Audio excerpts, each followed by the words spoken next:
Okay, we're gonna start the last panel. I know everyone is ready for what Douglas would call tall tropical drinks, but we have a little more talk about litigation to go.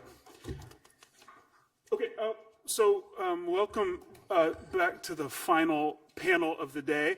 Our session is titled "The Judicial Role in the New Order."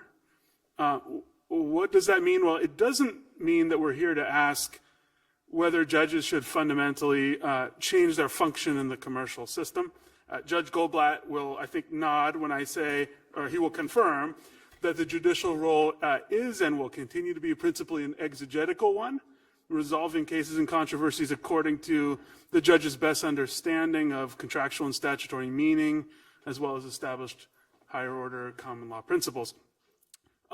But we are going to reflect on, more explicitly, on the kinds of disputes that are arising and may continue to arise given the dynamics that have been talked about today. Some of what we'll be talking about has been anticipated starting from panel one, but especially, I think, in the most recent panel, but I think we'll go hopefully beyond some of that discussion while incorporating it. So most of the talk today, and especially let's call it panel two, was focused on sort of let's call it the ex ante perspective in the kinds of dynamics that we're talking about. In particular, questions about the extent to which contractual, or like market norms, market structure, and contractual rules have established some sort of new order in restructuring. Relatedly, the extent to which, especially panel two was covering this, the extent to which contractual terms can partly or entirely ameliorate any of the sort of problematic features of that order. We're going to be focused on the ex post perspective, essentially the effect of precedent. To what extent can litigation feed back into the creation of sort of market norms, I guess you'd say.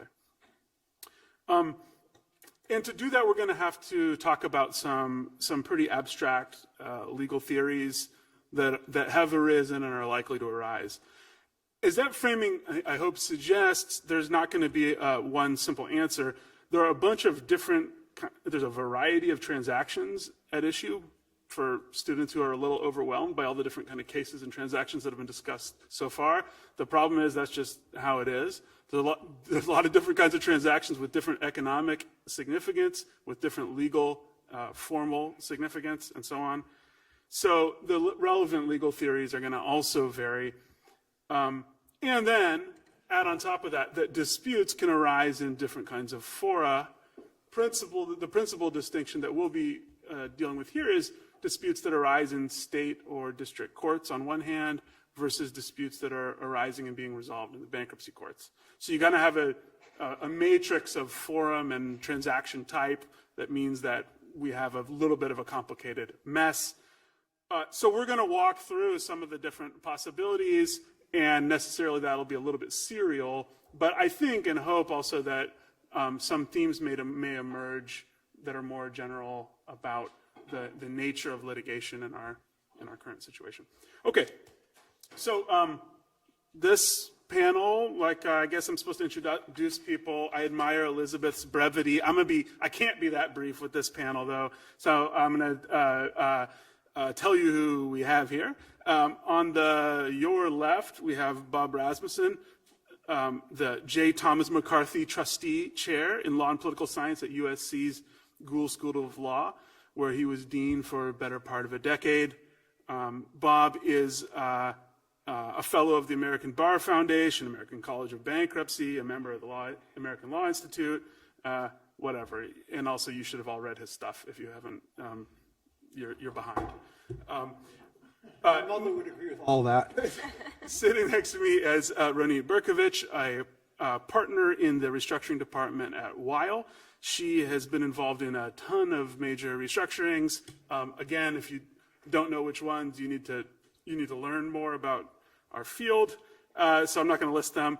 She's also a conferee of the National Bankruptcy Conference.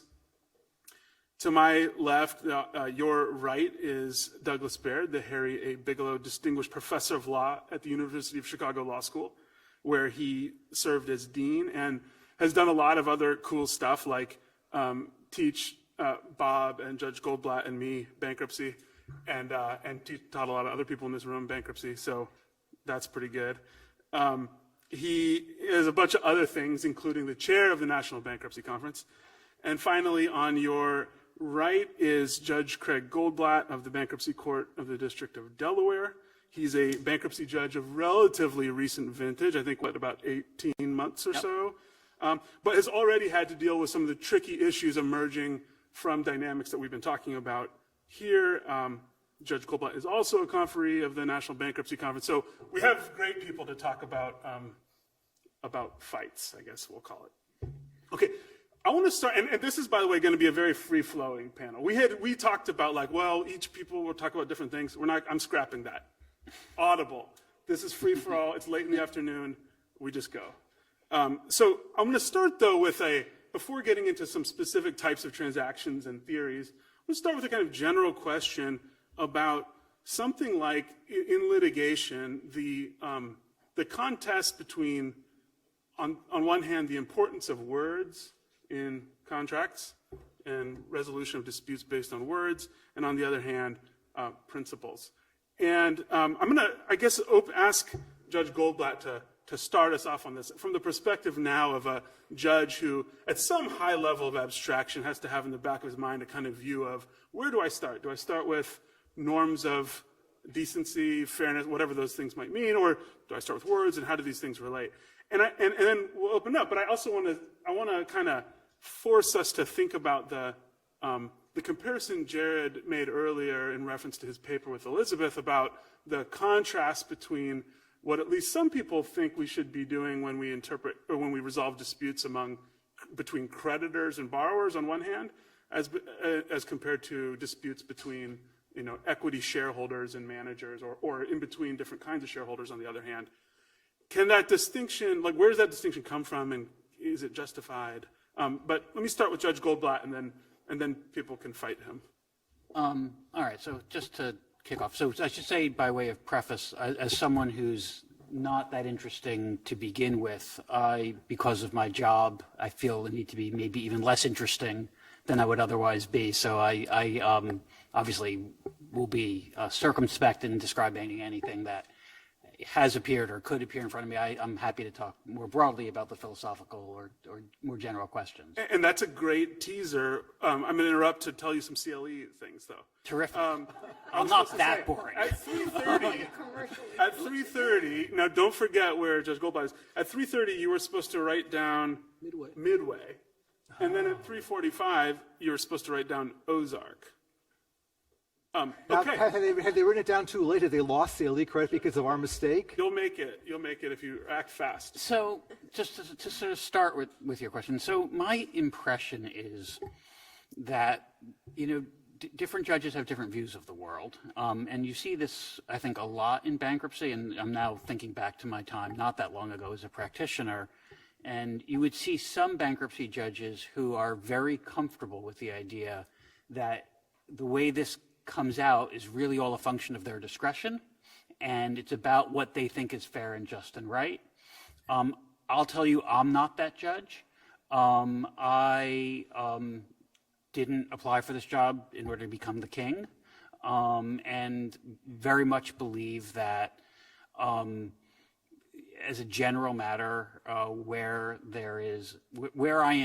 more comfortable when I feel like I am bound to reach a judgment than when I feel like I'm making my own discretionary call. And so my own instinct is and let me just to back up a second, one of the dynamics that I think is interesting, and I before having this job did a fair amount of work in bankruptcy appeals.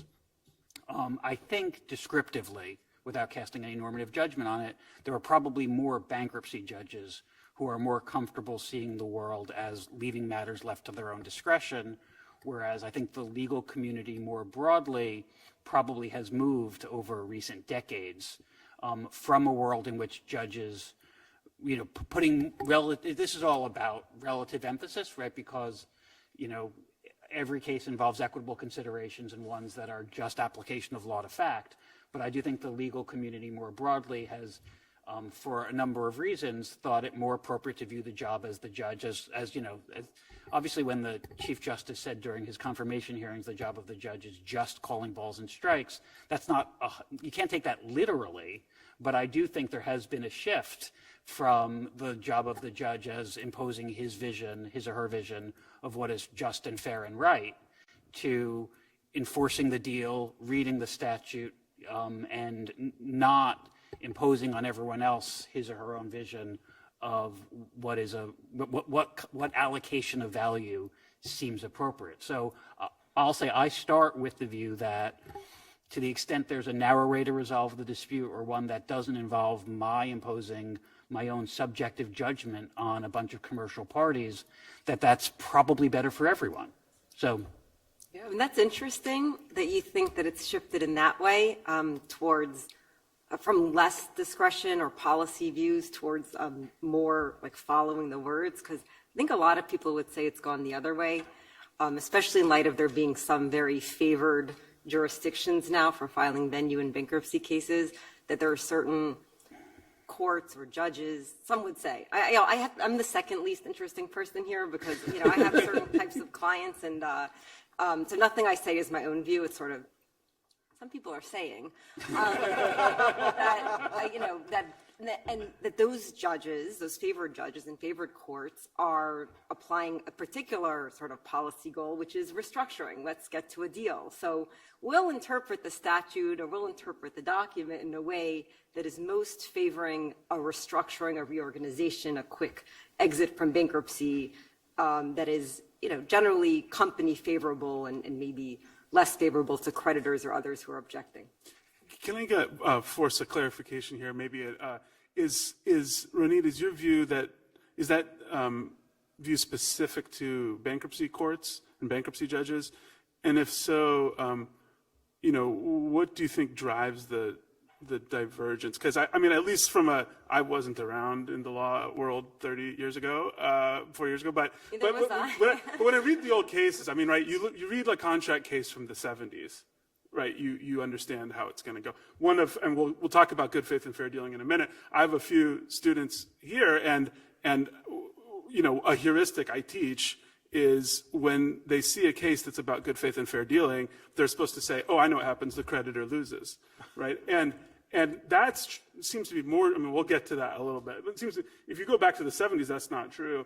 It kind of not necessarily about bankruptcy, but like kind of the legal environment of judging more generally. So, are you thinking about bankruptcy in particular, Ronit? And if so, what's that about? The distinction. I am thinking about bankruptcy in particular, and again, not my view, but some would say that it's venue and the ability to choose venue, and there's been a lot of interesting academic articles on this issue, some of which have been sort of quite negative about the system, judge picking and court picking, and but those who have this view would say that just because bankruptcy is such in bankruptcy, I think more than in other civil litigation, I think you can choose your venue and in some cases even choose your judge or choose among a couple of judges, that there's, and assuming judges want to hear these cases, which I think is another point of that argument, then they want you to file in their court, they're more likely to rule in favor of the party that is making that decision. So that's the argument. And I don't know about outside of bankruptcy court, but certainly that's the argument inside bankruptcy. I won't ask Judge Goldblatt to respond about judicial politics that way, but for Douglas or Bob, do either of you have views on this distinction between maybe the tendency of judicial intuition about tight contractual interpretation versus sort of fairness? Well, I think I think the bankruptcy judges, I mean, everyone has special pleading, and those of us in the bankruptcy world think bankruptcy judging is special. But I think there may be one way to accommodate the two views is I think there is a huge world in which the bankruptcy judge is supposed to say, yes, this is in or this is out. This is a ball or a strike. I'm supposed to apply the law. This is the way the law is. And also to push back against what Ronit said, one of the reasons people pick judges, they want predictability. And some of the people who have the person behind the dip basically will say, look, what I want is not so much a judge who will rule in my favor, though that's not bad, but rather a judge who I know what's going to happen. I'm not going to have some judge who says, oh, first day hearings, I'll do those in a couple of weeks, or a judge who says, RSA, what are those? Okay, well, let me blue line this RSA and do it differently. I mean, you want a judge who knows how to handle large cases, has expertise, and is predictable. And that's different than necessarily, in other words, if Vince and I were squaring off in a boxing match and we were picking a referee, we wouldn't necessarily want a referee who's going to favor one or the other. We just want a referee who's going to have a good fight. And I think, Don't you want a referee that's going to favor you if you have the chance to choose them? No, but usually it's not going to, isn't necessarily going to be a world in which I get to unilaterally pick the referee. Now, obviously, if I could pick a referee, it would be one who favored me. But on the other hand, in a lot of dynamics where you have multiple parties going on, and someone says, I'm not going to do the dip financing unless we appear in this, that, or the other venue. I can imagine that some people are going to be bent out of shape. But if you look at the characteristic of a lot of the bankruptcy judges who do get a lot of the cases, they're excellent judges who are also very predictable, who what's going to happen. But I'm just... Well, I will go on record saying that I actually agree with that view, Doug. I'm a debtor lawyer, and we do pick judges based on predictability and based on being, good judges. So no, I should say just in fear, also for the students, just so you don't think that this issue is uncomplicated. The argument, this is a race to the top, race to the bottom argument, but it's a harder argument to make for bankruptcy than it is to make, let's say, in corporate law, because in corporate law, you're making at the outset, before any litigation has arisen, when you're still going out to look for capital, the decision about what law is going to apply, which judges are going to apply. And here, you are, in fact, picking the judge for the end game. But just to respond to the idea of what bankruptcy judges do, a lot of what a bankruptcy judge is supposed to do is supposed to create an environment in which parties can actually reach a deal with each other. And you don't necessarily do that. Sometimes you do that by making a decision, but other times you do that simply by saying, look, you guys, it's your firm, and you have a colleague who actually says, you should make a deal. The deal you make is going to be better than the best deal I can make for you, and what you're doing is not so much making a decision as you are encouraging the parties to find a sensible path, and that's different than the ordinary judge who simply interprets a contract. So I totally agree with that. That said, just to respond to the discussion in the previous panel, right? The judge who I do think that one of the bankruptcy is a very expensive process, as we used to tell clients back in the day. It turns out that running out of money is very expensive. And frankly, one of the reasons for that is figuring out the right balance. And I'm new at this job and I'm still trying to figure it out. But of when it is that you say, you guys should keep talking, versus when it's time to say, look, here's how long you have to keep talking. And after that, tee it up and I'm going to make a decision. And I do think that if you're not willing to make a hard decision, you don't create the environment that encourages. There's a sense in which the best way to get to a settlement is to say, that's fine. You want to keep talking, terrific. In 6 months, we're going to have a trial. And that's more likely to lead to a negotiated consensual resolution than saying, well, just keep talking forever. Right. No, and I think there are two different strands going around here, right? There's the question I think that Douglas talked about, and that is you want judges with minimum level of competence, right? That they've seen a big case before. No one wants their case to be that sort of, hey, this is kind of fun, my first time doing it. Judge Goldblatt said, well, something different. Within those set of judges who have that expertise, I think you're right, there are different attitudes towards how you approach the job. Outside of bankruptcy, we've seen much more of a term to textualism. You've seen, I think Judge Goldblatt is consistent with that turn. But we have very competent judges who are not necessarily so textualist. And that's where I think the thing is within the subset of judges who we know that they're not going to, okay, I'll hear the first day motions, next month. But within the people who know what they're doing, should people be more textualists, or should they be more, hey, I know a good plan when I see it. Yeah, I think bankruptcy judges have a really hard job. Like, if you think about whatever judge is hearing Twitter versus Elon Musk, okay, who's going to win, Twitter or Elon Musk? Like, okay. Here, like, you have like companies, jobs, sometimes billions of dollars riding on the decision.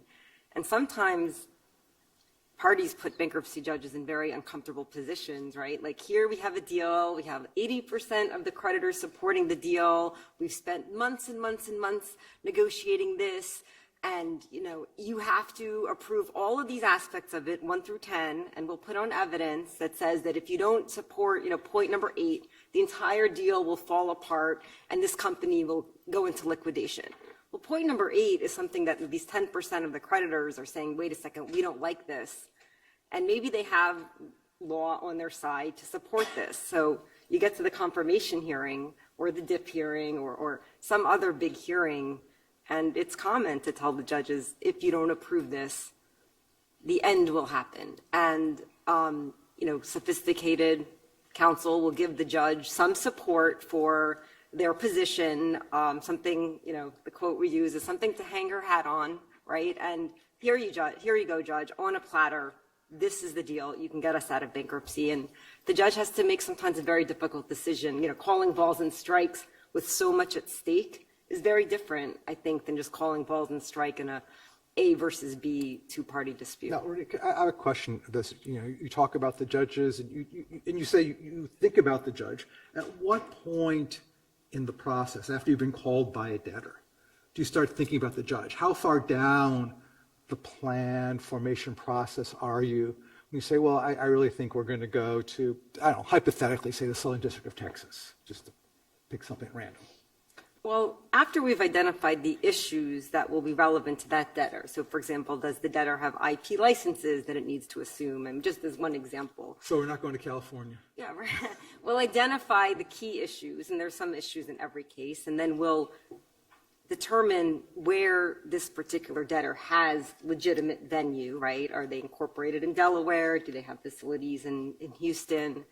And then among those, we'll decide which is the best choice, taking into account both the law of the jurisdiction and the particular judges that we might get. Now, where things get a little bit dicey when it comes to venue is, let's say you go do that list and you're like, I don't like these choices. I don't like it. I'm making up states, Iowa and Oregon and Alabama. I want to be in Texas. And so you create a Texas subsidiary. Here you go. We have venue in Texas. I mean, you manufacture it? That's just Well, so wrong. I'm not saying whether it's right or wrong. I haven't done that. But, you know, as a zealous advocate, People are saying that people are someone has saying done that someone has done that. And it's very hard, right? If you have your client that you're supposed to advocate for zealously and you determine that you're better off in Texas than in Iowa, and there's some precedent and some support for creating a Texas subsidiary on the eve of bankruptcy and going into Texas, and you believe that that Texas judge is unlikely to transfer venue to Iowa, then as a debtor lawyer, why shouldn't you create that subsidiary? The code allows you to do that. So if it's a pre-pack, venue's waivable. You could just file a pre-pack. If no one raises it, I've seen some cases where you look closely, the petition that's filed, it says the basis is affiliate. You never could find Exactly any right. debtor that actually had venue in that place, but it's waivable. Yeah, and maybe we should spend a minute for the law students explaining this. Venue is proper for a debtor in any jurisdiction where a debtor is incorporated. Okay, that's makes sense. Where the debtor has a principal place of business or principal assets, generally like headquarters or big facilities, or, and this one is key to the sort of the broad venue, anywhere where the debtor has an affiliate that is filed. So as long as you have one affiliate, a shell subsidiary that you file first in the Southern District of Texas, then at least under the statute, venue is proper for the entire company, for every other company. And one example I can talk about is General Motors, where we filed, some people wanted that company to be filed in Michigan. It's so central to the Michigan economy, and it was headquartered in Michigan. I believe that it was also incorporated in Michigan. But it was we determined, Weil, that it was better in New York. So there was a subsidiary, a dealership owned by GM, a company-owned dealership in Harlem. And that was the case that we filed in New York to get venue in the Southern District. Right, so all of the case law that comes out of the Eastern Airlines bankruptcy is all under In Re Ionosphere Club, which was the lead debtor because it was the one entity that actually had some connection to New York. Yeah. No, I don't want to get delayed too long on this sort of abstract question of textualism, but I do want to pick up on one thing, Judge Goldblatt, you said at the end of your initial response. You said something like, ultimately you think everyone's better off if you hew to text, more or less. I mean, I don't want to oversimplify what you're saying, but that was kind of the gist. On an earlier panel, I think it was George Trianthus who was laying out a kind of conventional dilemma or tension or something like that in contract theory between employing, rules and employing standards. There's a kind of, at least, and the key point is that there's no a priori way to make that trade-off. It has to be contextual.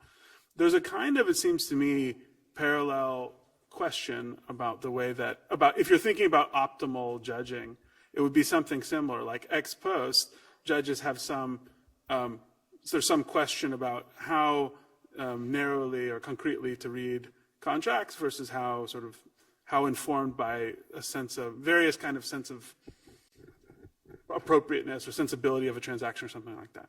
And I would think that choice would also be a priori, an insoluble kind of question. I don't know, play it out.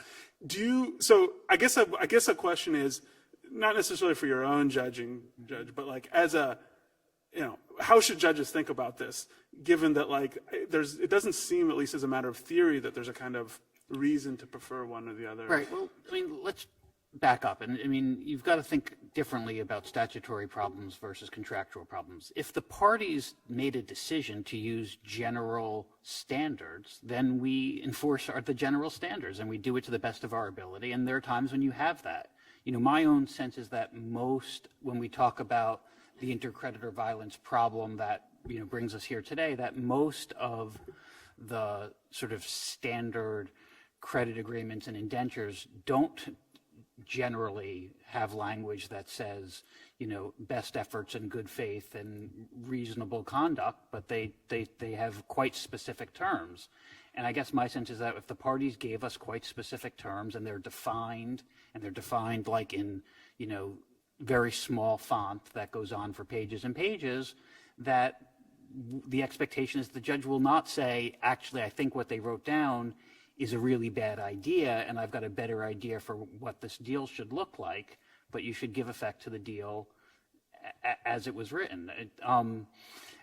Just to go back to sort of, I think what several of you have said, my own sense is that, and I'd be interested if folks have a different reaction, what people need from judges is predictability, and that they don't really care that much if we think X or Y, as long as we'll consistently give them either X or Y, they can figure it out. The parties can negotiate around us as long as we're not a random number generator. And that's sort of the worst thing we can be is random.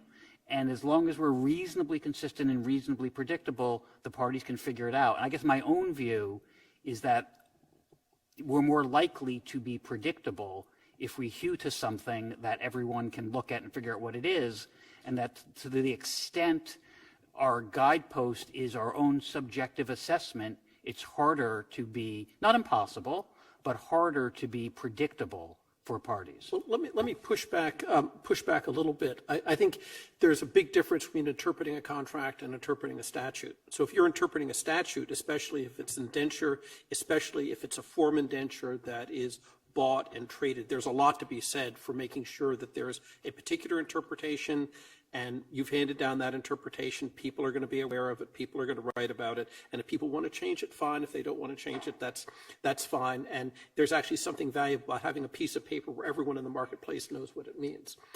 That's a little different than a statute that might even have the same language, like 1123A4 that says creditors are entitled to the same treatment, where if you have a mechanical interpretation of, well, same treatment means X, Y, and Z, that may be a little bit more problematic. And I think this is something Bruce was talking about earlier in a case like Peabody, is that it may be that even if it's the same language, if it's in a statute, precisely because it can't be changed dynamically, you expect the judge to do more to make sure that there aren't end runs around it.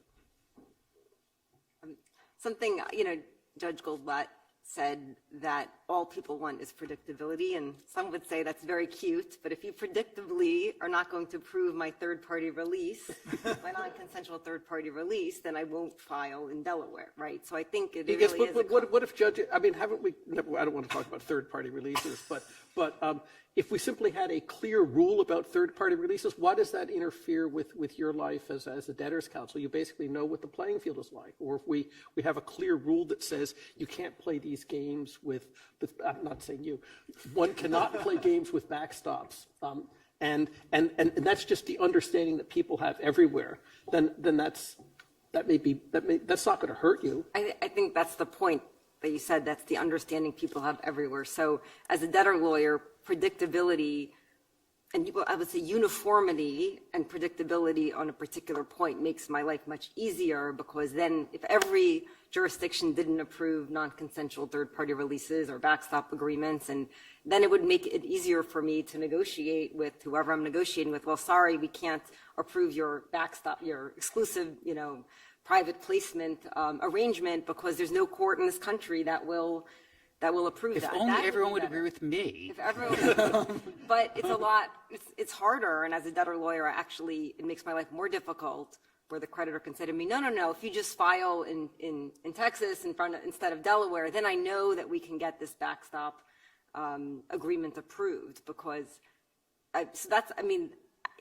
some ways I would wish that all courts had the same ruling on those issues, because it takes away a lot of analysis, it gives me more leverage actually to negotiate points that I need to negotiate as a debtor lawyer. Would this is a little bit off the topic, but so do you then favor kind of venue reform that would limit the sort of places that you can file? I mean, that's one way to do this. Right? Yeah, I'm not.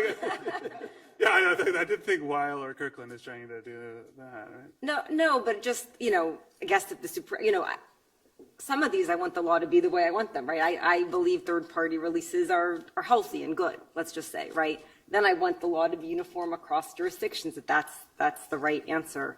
But if it's something that, I don't want it to be uniform in a way that I don't like, but when I have discretion.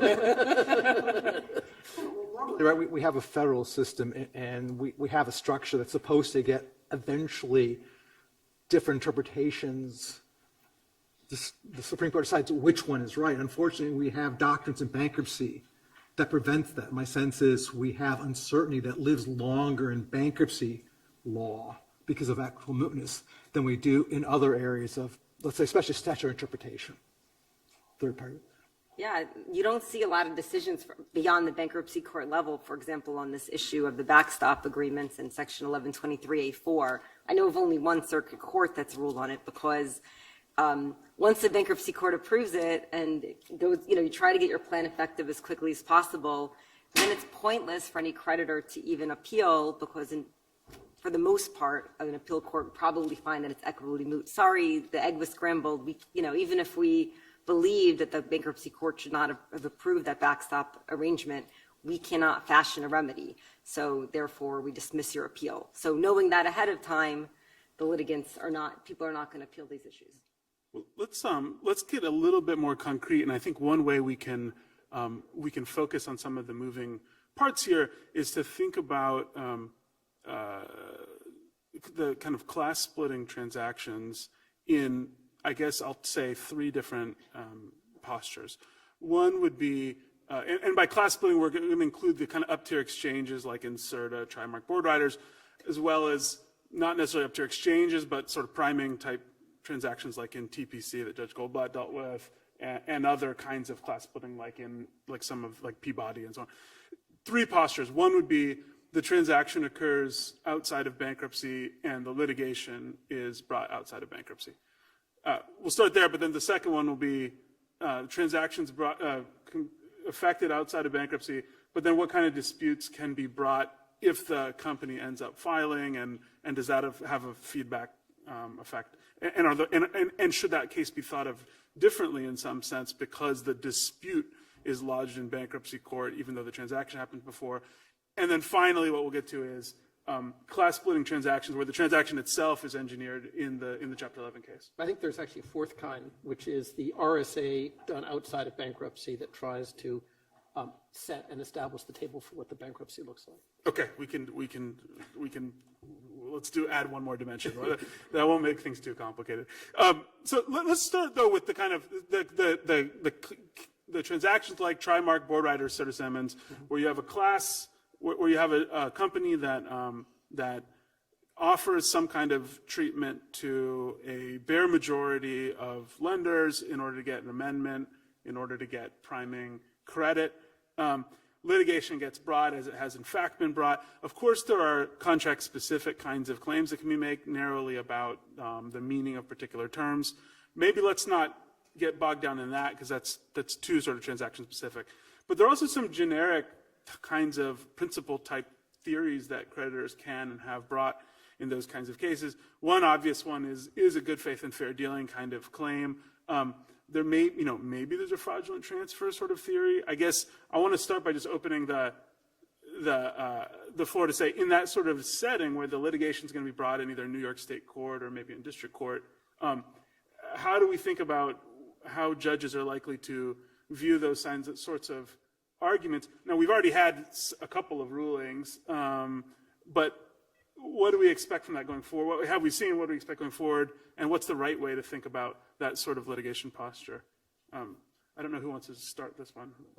Douglas does. No, I'm always happy to talk. I think I think first of all, when you talk about the interpretive branch, which we're not going to get into the details of, there is a fair amount of wiggle room there that you could say all I'm doing is interpreting, but the kind of interpretive approach you take is not an approach that says I'm going to have narrow interpretations. I think it's self-correcting. You can say I'm going to have interpretations where I sort of divine and fill in the gaps and try to figure out what the parties really meant. That's one chunk. Another chunk is the good faith and fair dealing, which I think shouldn't be misunderstood as saying playing tennis without a net or everyone should be nice to each other. You can imagine, and there's a tradition of this in the Delaware courts and in well-known, bleeding heart liberals like Richard Posner who'll say, no, good faith is actually a way to fill in the gaps. It's a way to say you can't play gotcha games.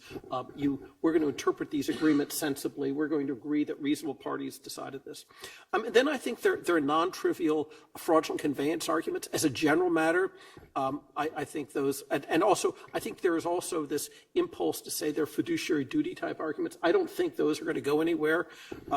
In part, just doctrinally, we don't think of creditors having good faith duties to each other. And secondly, at least in this particular environment where you have a bunch of hedge funds and little people like Apollo who end up being in the minority, it's not clear that a hedge fund owes fiduciary duties to Apollo in those cases where Apollo ends up in the minority. And when you have a bunch of gladiators competing in a ring with each other, it's a little hard for me to figure out what does it mean for each one to be acting with fiduciary duties towards the other. But that's a different debate. Can I ask this question? And I asked this with some measure of trepidation because I think 32 years ago this week my first law school class was Professor Baird's contract class. But on the duty of good faith and fair dealing, when you think about, and this sort of gets to the point that Tony was making during the initial panel, when you've got sophisticated commercial parties and they sit down and they write a detailed reticulated contract that specifies these are the things that you can do and these are the things you can't do, don't you think that almost necessarily shrinks the room for judges to say, you know what, there's something else. In addition to the 18 things you can't do, I've got a 19th because it feels to me wrong. Well, I think it shrinks it, but it doesn't shrink it to a point. Let me give a hypothetical case. Let's say there is one of these particular deals. I'm the business. I'm the debtor. I'm trying to put together a coalition. I only have 49% of the necessary vote, but I read the loan documents and I see, gee, I'm allowed to issue additional debt. The debt is trading, this is all hypothetical, at 43. But I persuade someone to actually lend to me at $1, and I promise to pay them back in 2 minutes, something like that. And then there is a vote, and magically in that vote, I get 51%. Technically speaking, you count the number of votes, it looks like I have 51%, but it doesn't strike me as utterly implausible that a judge could come along and say, no, actually, part of the duty of good faith for parties and so forth is not to issue sham debt, and this isn't a real vote, and therefore possibly I really shouldn't count this as, again, this is a hypothetical, but it doesn't strike me as crazy. Oh, I certainly agree with that. I mean, everything, what we're talking about, right, is clearly at the margins, and there clearly comes a point where you say, no, that's so inconsistent with anyone's reasonable expectations at the time this was entered into, that if the touchstone really is the intent of the parties, right, there's a point where it's so outside. But let me now turn to something that people like you don't usually do, which is apply fraudulent conveyance law to these doctrines. Now, of course, there are some slam dunk fraudulent conveyance arguments. We can show insolvency, and it's effectively a dividend. And if you could make those things out, then there is a perfectly generic, straightforward fraudulent conveyance argument. There's also the actual intent fraudulent conveyance, which is massively underutilized because you don't have to show fraud. The reason they changed the name to Uniform Fraudulent Transactions Act is you don't have to show fraud. You just have to show enough suspect stuff. The transaction was done in secret. It was done for no legitimate purpose other than to stick it to creditors. It was done with insiders. There are a whole number of these tests. And if you line up enough of these, according to New York law, among other things, the judge really has the power to strike those down. And there are a large number of these transactions which we look at is we can find transfers, we can find obligations incurred, and you could imagine a judge coming along and saying, look, this transaction has enough badges of fraud to be struck down. As a general matter, judges seem very reluctant to invoke actual intent fraudulent conveyances here. Well, in the up tier kind of case, though, it seems to me. So I have two questions there. One's on this fraudulent conveyance issue. One problem I see with applying fraudulent conveyance there is that the proponents of the transaction are going to say, what do you mean, no point but to stick it to creditors? We're trying to raise more capital so that we can avoid. We do have a legitimate purpose. Someone was here on the last panel saying we're avoiding. Oh, it was Bruce maybe. Millions and millions of dollars of Chapter 11 costs. So that's what we're trying to do is raise more liquidity so we can avoid that. So your argument done. It's not now in some of the drop down kinds of cases. I think J. Crew to my mind is the most obvious one. It's no question there's a fraudulent transfer because there's essentially a swap that's being made above the operating company level. That the whole point of that transaction, J. Crew, was to keep the equity sponsors in the equity. None of the debt being relieved there put any burden on the J. Crew's operating business. So that looks like a dividend upstream while insolvent. That to me is kind of easy. But it seems to me that in all the up tier cases, I can at least imagine. Going into court back when I had my law license and saying, Judge, this is the best path forward for this company. A bunch of creditors think this is a good idea. This is on net, compared to what. And it's all permitted by the contract. And I'm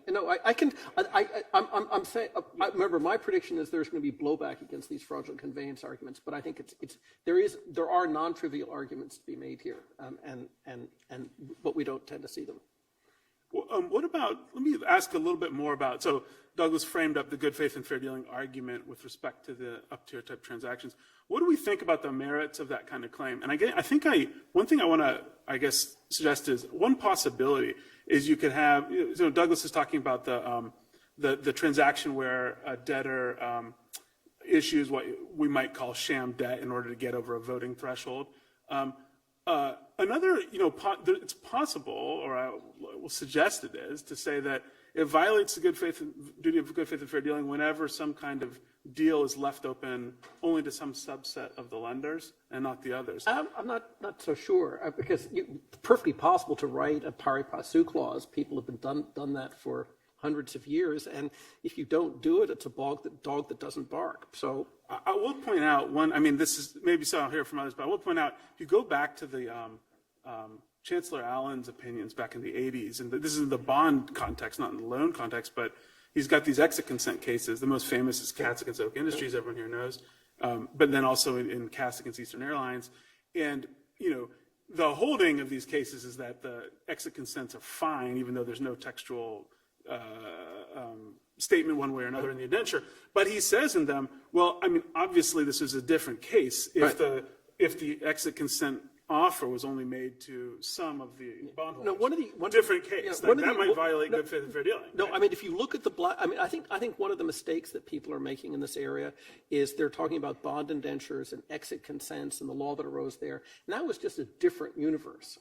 You had a different configuration of creditors, different types of covenants, and also as a general matter, you didn't have situations where usually what the debtor wanted to do is to everybody come along, and people weren't being excluded, and maybe sometimes people were excluded because they weren't qualified investors, but basically that wasn't the dynamic, and so we haven't really tested this area. But I agree, there's definitely dicta in Delaware, perfectly respectable Delaware cases, where the chancellor says, look, it's key that everybody gets a chance to ride. Does anyone else have thoughts on this, on the sort of first kind of structure, that kind of the up tier, that's class splitting up tier outside bankruptcy, litigated under these sort of general contract theories? Bob, No real thoughts. I'll just ask a question that there's no answer to, or I don't know the answer to. Like, you have this litigation over these particular transactions, and do the documents then get changed in the market following the litigation to make that issue clearer? I would think so. Yeah, you should ask Vince that question, who's read every one of them. Vince knows the answer to this. Well, yeah, well, now that you mention it. So, yeah, Greg Nini and I have a paper where we look at the change or non-change of terms in the leverage loans after CERTA, June 2020. And with respect to the up tiers, we find a sort of market increase very rapidly in the percentage of those loans that make lien subordination impossible without unanimous consent.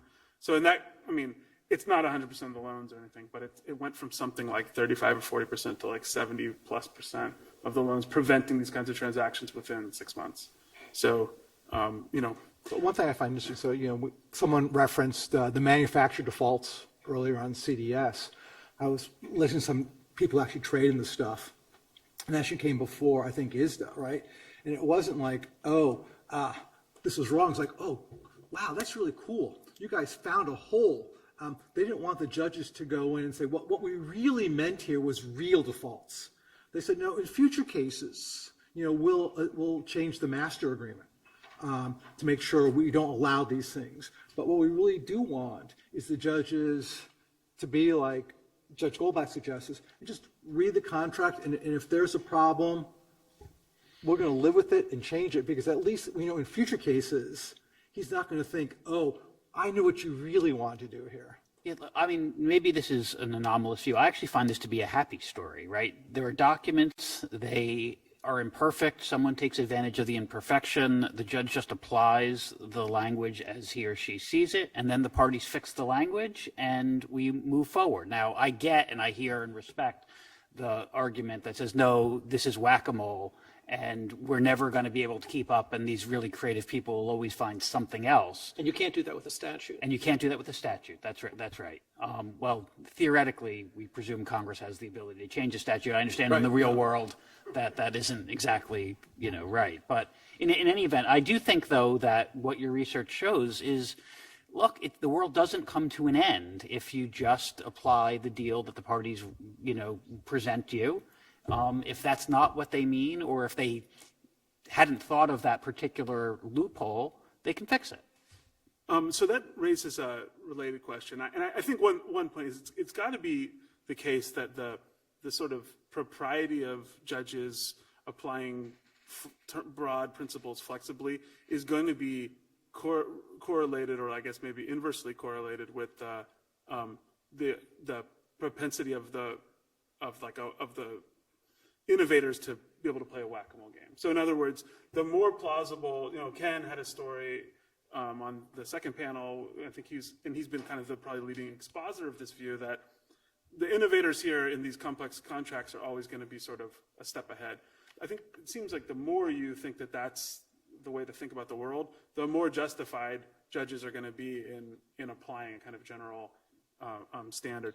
Related to that, and maybe to this question we're just asking, one question about the good faith and fair dealing, and maybe even the application of fraudulent conveyance to these up-tier type transactions.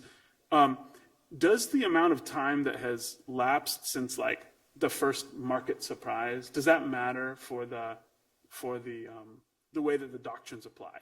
In other words, should a court say, well, you know what, it's been 5 years since CERTA did what it did. You know, maybe if you had been the first case, I would have said this is, good faith and fair dealing violation, but now that it's been X amount of time, no. And I think here, one case along with probably many of us teach is that Nabisco case from the 80s, right, where it's about the change of control provision and the bondholder, it's MetLife against The RJR. Yeah, exactly. And the Second Circuit, I believe it is in that case, says, LBOs are not new anymore. You've had like 6 years to figure out about change of control puts in your bond indenture. And in fact, there are bond indentures that have these things. And that's one of the justifications the court gives for saying no good faith and fair dealing relief here. Is that an appropriate way to think about that doctrine, or is that appellate judges not knowing what they're doing? I think there's huge path dependence, and you can have bad terms that linger for a long, long, long time. So we talked about pari passu clauses in sovereign debt. Pari passu clauses are insane in a sovereign debt. They just don't make any sense at all, but we had them for 150 years, and everybody could have known about them. There are also problems that academics will talk about and write about, and it won't be till a judge actually comes along and says something that, the emperor has no clothes, and people say, no, this is what this actually means. So it doesn't surprise me that you have these lingering time bombs, and then all of a sudden someone wakes up to it. Also, Jared, I think, talked about one of these cases before where there's a long period of time and everybody knows it's out there, and for some reason it just doesn't register. So, the way I think about this is that these sorts of presumptions or about what the parties mean, like canons of construction, they're not toggle switches that are right or wrong. They're arguments that need to be weighed and assessed concretely in the particular case. And, in the abstract is the notion that if there is a well-known legal rule and the parties, knew or ought to have known of it and chose not to solve it, is that in general a fair argument that someone could make as to why you might read this language one way as opposed to another? Yeah, of course. Could it be overcome based on some or another showing? Maybe, right? And so I don't think there's a simple answer, and I don't mean to duck things by saying it's all contextual. But this does seem to me like it's subject to that duck. Can I say something about contextual, right? It's interesting because, Ken calls up the guy at Lazard, figures out what happened, tells his story. That's different than the judge who has to rule on this, when it's before her. That the judges often get this stuff with much limited information. Like, you think of the first, pari passu case, that I think it was Elliott brought, right? We know a lot more about pari passu clauses because Michu has spent well over a decade figuring out where this came from. We know more about them than the judge did at the time, that asking the judge to figure out, what have people known? That's asking a lot. Look, I'll tell you, back in my prior life when I used to litigate these cases, I had the advantage of calling up the debt finance people who actually know this stuff. And I ended up way smarter after talking to them about, why is this clause written this way? And there's always a story and there's always a history. And, we dumb litigators didn't know any of it until we asked about it. And I actually, I think I, in one case, said something from the bench about, I'd feel a lot better about my ability to get this right if I could call up the finance people and ask them what they meant. And so, yeah, the part of being a judge is you see the piece that you see and you do the best you can. And might you get it wrong? Of course. I think it's our job as lawyers, those of us appearing before the judges, to keep that in mind, that the judge has the clerks who are good, but they're not experienced. And so the more we can make it easy for them to understand these complicated provisions. Right, the less likely we are to make a giant mess of things. Much appreciated. Let's turn our attention to draw a little contrast here and take a scenario where an up-tier type transaction could be an exchange or not, is affected outside bankruptcy, and then the company ends up filing. So the question then becomes something like, to what extent can or should bankruptcy courts apply some of their, I think, broad statutory discretionary doctrines to, I don't know what you want to say, punish is not quite the right word, but unwind some of the economic effects of, punish, let's call it punish. Punish people who participated in one of these kind of deals. And I think there's a couple things I want to say. I mean, for one thing we might do is just evaluate the plausibility of a few ideas. One, at the claim allowance stage, is the bankruptcy judge required to defer to what its prediction of what like a relevant state court adjudication would do with respect to the status of the claim? Another possibility is vote designation for people who participated in the transaction, equitable subordination maybe in some kinds of cases.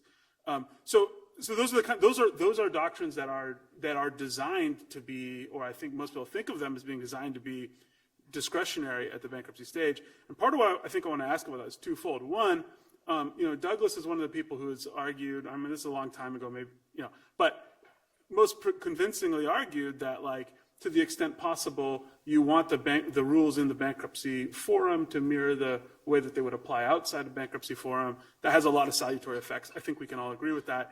So in some sense, I'm asking, should judges be willing to kind of violate that presumption? Because on the other hand, in bankruptcy, unlike under the contractual frameworks, there actually are these sort of discretionary doctrines that are designed to give judges the ability to kind of, adjust things. So that's a bunch of different questions at once. Some of that is about, like, could you really do vote designation? Could you really make a claim?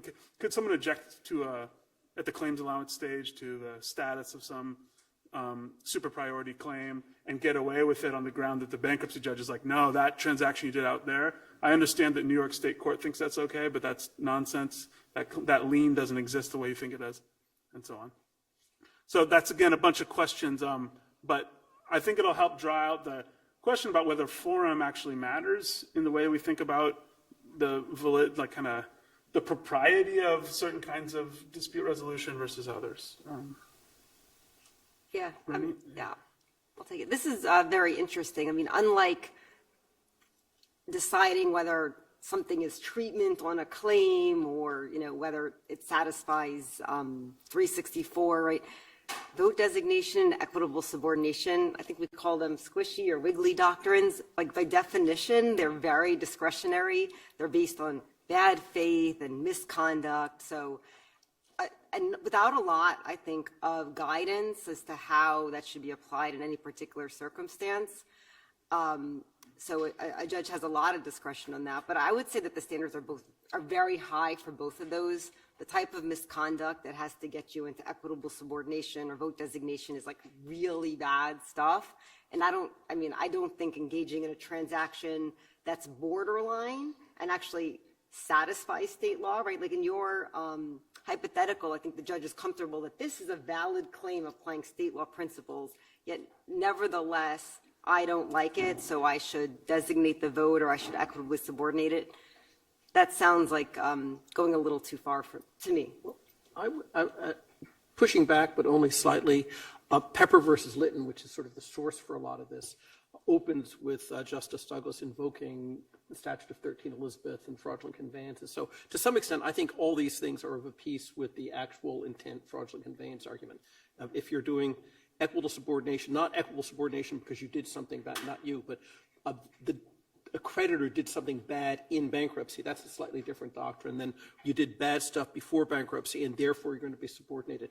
Pepper versus Litton in those cases are sort of part of the actual intent fraudulent conveyance stuff. I think I agree that the court should be very reluctant to do that. And I would also suggest, somewhat maybe more controversially, that if you can't really make out in actual intent fraudulent conveyance, these other doctrines probably shouldn't apply. So I actually think that as a matter of first principles, if you lived in a vacuum where all you had was the bankruptcy code and not all of the received history that we have from the past 40 years, you could articulate an argument for vote designation in those circumstances, right? The premise of the vote is what we're saying is we're going to impose a deal on the minority because the majority has accepted it. The premise being that the minority presumably are unreasonably holding out and that this is a fair deal. But if members of the majority are getting other and different treatment that the minority isn't getting, you might say that's what designation is for, because we can't, on that basis, impose the majority's will on the minority when the majority is getting something different and better. But that's in bankruptcy. Correct, but the question is when do we designate votes? And if, for example, you had, again, this is all theory, and let me say first, there's way too much water over the dam by my lights for a bankruptcy judge today to do this, but this is just as a matter of high theory. You might say if you have an RSA and the RSA gives X, Y, or Z to some group of creditors and they're getting that, and this other group isn't, and as part of the RSA, of course, at bottom what an RSA does, right? It commits those creditors to support the plan. You might say, no, you don't count those votes because they're getting a special benefit. Now, I'm not saying anyone would, or frankly, that the law as it exists today would support this, but it wouldn't be, from first principles, that wouldn't be a crazy way of making sense of what designation is for. Well, I think, remember, first, just because the RSA proposes a plan doesn't mean, technically speaking, the judge has to confirm it. Quite the contrary. And secondly, there's also the question of what's the status of the RSA, and if it's an executory contract the debtor is asking the judge to approve, one thing a judge can do is push back. Right, but no one does that anymore, right? Well, in a hypothetical, but you want to be in a hypothetical right. world. You want Fair enough. Yeah, you want to be in my world, and so in that world, where I grew up. You could imagine that there's a rule that we have is that judges are supposed to scrupulously examine RSAs and make sure that you can't, before the bankruptcy is filed, change the rules of the game to your advantage. And there's a risk that's what's happening with RSAs today. Yeah, I mean, but it seems to me on this specific question that there are other doctrines that are less squishy, designed to deal with exactly the situation where, the majority is getting more than the minority, right? Arguably, right? So Section 1123A4 that. Yeah, if it's their planned treatment, but imagine it's we're going to do a dip with the majority on very rich terms. I mean, they don't approve the dip. We've heard about this variation. It's a reasonable exercise of the debtor's business judgment. It's just rich. So you're going to approve the dip, and then later, when it comes time for them to vote their claims, say, okay, but I didn't like this that I approved, and Again, it just seems weird to me to use a doctrine like that when there's doctrines that are very specific on the issue that you're saying is improper. That's fair. So we're going to move in a second. There's a CLE code to put in. It's Western. I didn't know. Where does Western Airlines fly? Yeah, Los Angeles. Yeah, it's a little- Okay. I don't know. All right, Western. So I want to move to the kind of third scenario in this sort of triptych before saving a little time for questions. So here, and Ronit, I think, was already moving in this direction. Here the question is what to make of transactions that attempt to do a kind of class splitting inside of bankruptcy, like probably under a plan. Maybe we can talk about the RSA, whether the RSA influences the way to think about this or not. Now, Bruce and Josh were both commenting on the transaction in Peabody, and I think Dan Kaminsky pointed out that Judge Goldblatt himself in TPC made an oral comment questioning whether there's some kind of 203 North LaSalle issues can be floating around. I'm not going to ask The danger of thinking out loud. I'm not going to ask Judge Goldblatt about how to think about this. Instead, I'm going to start with Ronit and ask, so in some ways, the point I'm trying to get across, like in some ways to think about what's going with class splitting, it's economically the same kind of significance, whether it happens the day before Chapter 11, the day after Chapter 11 is filed. But we have these different fora with different sort of norms of the way that decision-making works, as well as different one more statutory based and one more contractual based. And I guess the question is something like, one way to start would be to say, are Bruce and Josh right to say that any kind of, that the backstop kind of plans that are essentially a way to do class splitting in Chapter 11, are those per se invalid, or how do we think about? Well, apologies that I missed the last panel, but they're clearly not per se invalid, as most courts that have actually been forced to make the decision on these particular provisions have come out in favor of them, or they. Yeah, but some of them are wrong.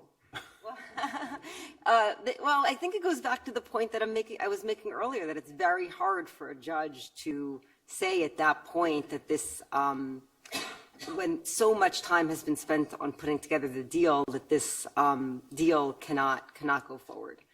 But there's not a lot of people talk about it, but it seems there might be an easy answer to the dilemma, which is simply to just, maybe this is just going the other way and just to deny, the judge denying the approval, but it's just to force the parties to open up the opportunity to everybody, right? If the judges were to say this does violate 1123A4, every creditor needs to be offered the opportunity to participate in the financing and the opportunity to backstop the financing and get the same fee, that would solve the problem. Now, I can say what the people on the other side would say, but that would certainly be equal treatment, I think, under most people's judgment. Now, somebody could say, well, it's not fair, I don't have more money to put in, and that person has more money to put in, but I think it's fairly settled that 1123A4 only guarantees the same opportunity for treatment, not the same exact treatment.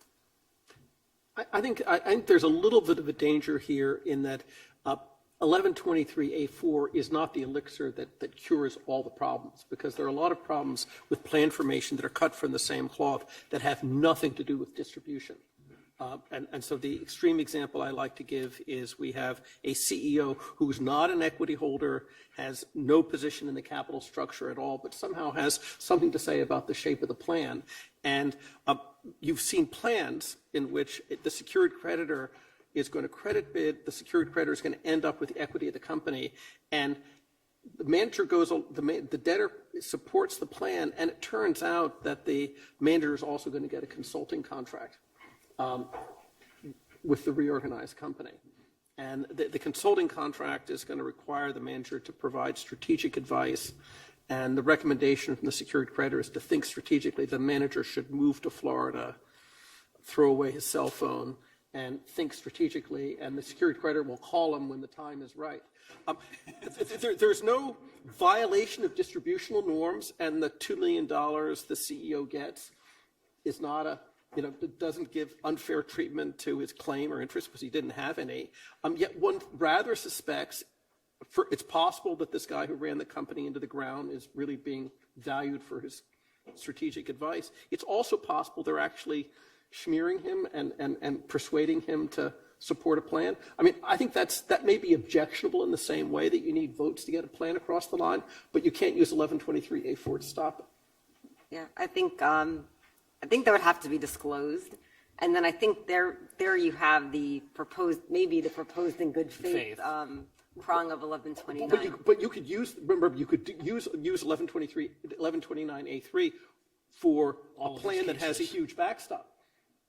Right. And you would say it's too squishy, and you'd probably be right. I think those who are against those backstop agreements have a better argument under 1123A4 than they do under 1129A3. Let me pose a question like this. What, if anything, is the best argument? I forget if it was Bruce or Josh who put it this way, but one of them said something like, if there's a opportunity to finance the reorganizing company that is offered only to some claim holders within a class, when the other claim holders in the class are saying, hey, I want that too, that must be on account of the claim. Look, what's the best argument against that view? That to me is there was a long mediation in front of a distinguished judge, and it was an arm's length negotiated transaction, and therefore I find, as a matter of fact, it was on account of the new financing. What else do you need to know? Yeah. Well, I'm trying to distinguish between, all right, there are two, so Ronit started by saying, look, bankruptcy judges there's pressure on them to, well, I understand that part, but if you're stepping back and just trying to think, how do I make sense of applying the bankruptcy code the way I'm supposed to do? I'm struggling to see But I think rarely are you going to get cases where the plan proponents come and say, well, actually, we wanted to screw the minority creditors. That's why we saved all this for ourselves. I think they're more likely to say, well, we had to put this together, and of course, we're exposed to volatility risk with the backstop, and these people had the financing, and the other people were giving us grief about what the terms of the financing would be, and there was this long holiday weekend coming up, and we really needed to close the deal, and we weren't excluding them. It just happened that we were the 67% that happened to be in the room. Okay, well, we're going to take some time for questions. I see Bruce's hand is already up. If you have questions, let us know. Bruce, you can go first. I was just going to suggest there was another response to that. There's this hypothetical explanation.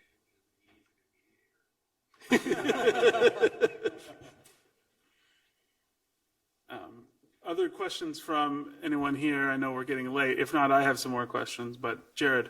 So, Douglas, I have a question about your hypothetical with the CEO with the consulting contract.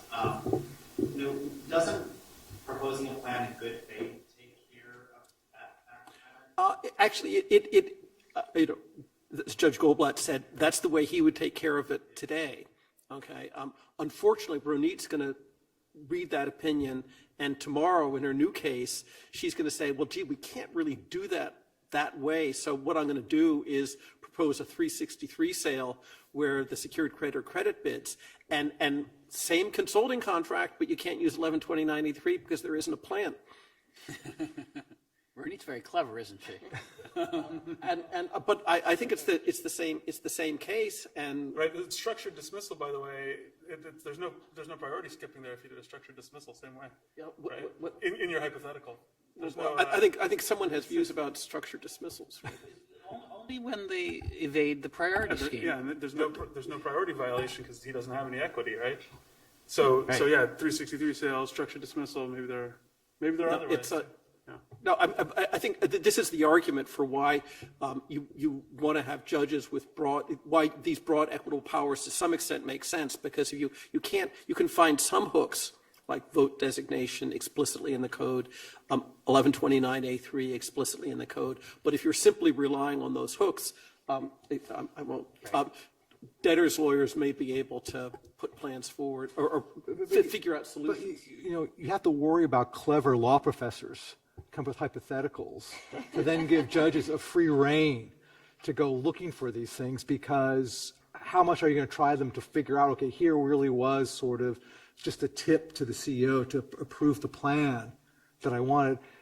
And the next judge is going to say, well, good faith. I mean, this over here looks bad. This looks bad. But there's At some level, isn't this the same point you made about the duty of good faith and fair dealing, which is, look, at some level, we're constrained by text when the text speaks to the question.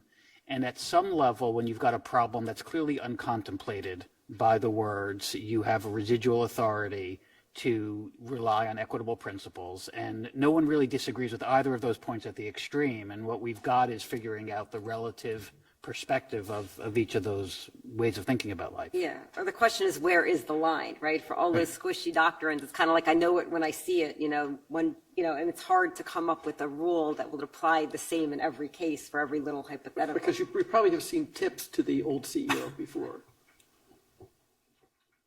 Not in her case. The last kind of question I want to maybe end on is one that oddly hasn't been discussed much today yet, and that is the issue of sponsor liability. Well, I guess Samir raised this briefly, but there wasn't enough discussion about it yet. Sponsor liability. What's going on with potential fiduciary duty claims against them? I mean, we know there is a dynamic of these claims being released under the terms of an RSA as part of a plan, and of course, the release of the claims against the sponsor are not viewed as distributions under a plan, so there's no absolute priority problem there. So that seems to be a kind of stylized fact about a lot of cases, that these claims against sponsors are released either for nothing or maybe not much. What do we make about either that dynamic, but also more broadly on the merits, like under Delaware or other associated law? Like, is there liability in the cases, including in the up-tier cases? I see it more obviously in the cases where fraudulent conveyance also is there. So in those cases, it might be redundant, and it's more obviously there's liability there. But what about in the up-tier sort of cases where, is there an argument that sort of stringing along a distressed company, ends up stating a case for the sponsor's liability? Ronit, do you want to? I'll speak more generally about fiduciary duties in the context of distressed companies. And I don't know if it's just anecdotal, but I've been seeing a lot more lately, like published decisions where courts have denied motions to dismiss on breach of fiduciary duty claims against directors, officers, and sponsors. There was one from Judge Sanchi in the Allied Holdings, like Asian case. There was Toys R Us recently in Ray Sport Co. 9 West, where, so there just seems to, there is, and in a lot of these cases, the judges are saying that the sponsors are losing the benefit of the business judgment rule and sometimes even losing the benefit of the exculpatory provision in the Delaware charter. So I think just proceed with caution and with good advice and good counsel is the lesson for private equity companies and for the officers and directors. And do you recommend independent directors? We almost always do. Certainly to protect as much as possible against claims and duty of loyalty. And it doesn't, if you have a controlling shareholder, putting in an independent director doesn't completely shift the standard, but it does, I think, change the burden. So it probably helps and it can't hurt. Well, how do you go about finding really aggressive independent directors who are going to be genuinely and fully independent? And is that what you're looking for? Yes. We find people with impeccable records and credibility and, a history of taking distressed companies through the process. So I should say anecdotally, I've heard one judge say that in a particular case, debtor came in on first day with 3 independent directors, and they were former bankruptcy judges of the highest imaginable integrity and other people whose integrity was absolutely, and the judge's first reaction was to say, these people must have done some really bad stuff.